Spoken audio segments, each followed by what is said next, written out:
All right, we're now going live to Washington, where we're joined by Behnam Ben David, Senior Fellow of the Foundation for the Defense of Democracies. Good evening, and thank you for joining us. Great to be with you. Thank you. So, Iran, listen, we know it's been a week, exactly a week, and now with Iran continuing to kind of thumb their nose at us, saying we're going to retaliate for your retaliation, yet we haven't seen anything. Do you think it's a lot of talk, or is there some momentum behind what they're threatening? Well, indeed, the fear is that there could be substance behind this crescendo of threats that we've been seeing out of Iran.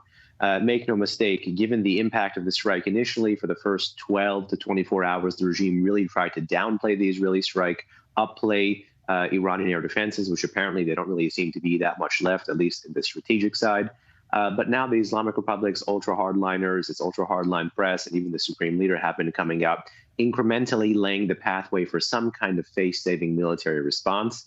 The reporting about Iraq has been quite interesting, both with the militia commander and also from a few days ago, Axios. Both, unfortunately, have missed one big reality, which is that in 2018, actually, the Islamic Republic moved short-range ballistic missiles into western Iraq. So unfortunately, the ability to use Iraqi territory to carry out some kind of face-saving reprisal against Israel, or even if you try to read in between the lines of the Supreme Leader's statement today, potentially against American diplomatic or military facilities, does indeed exist. So obviously the election is going to be happening a few days from now. How will the election, if in any way influence or not influence, what will happen with Iran in the future? At least in terms of the attack, there's a couple ways it could influence, but in terms of a big picture on the whole host of other threats that we face from the Islamic Republic with respect to its nuclear program, in the lame duck period, that's where you have to be quite cautious about the regime being able to escalate its nuclear threats when it feels like its conventional ones simply aren't cutting anymore. And that's something the Biden administration has struggled to deal with when, it was fully in control and in the pre-electoral cycle. In the lame duck period, I certainly think that may be one area the regime is going to be quite keen on exploiting.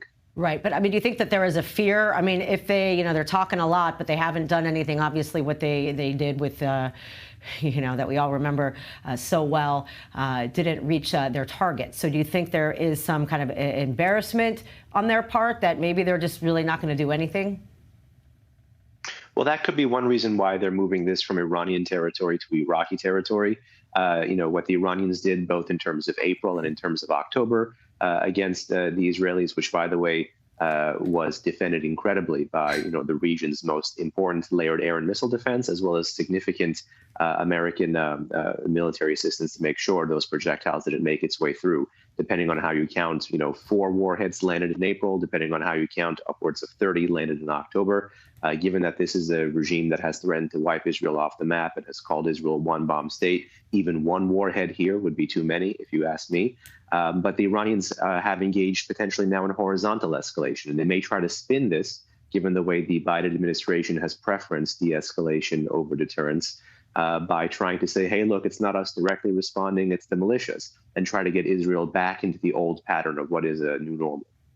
Right.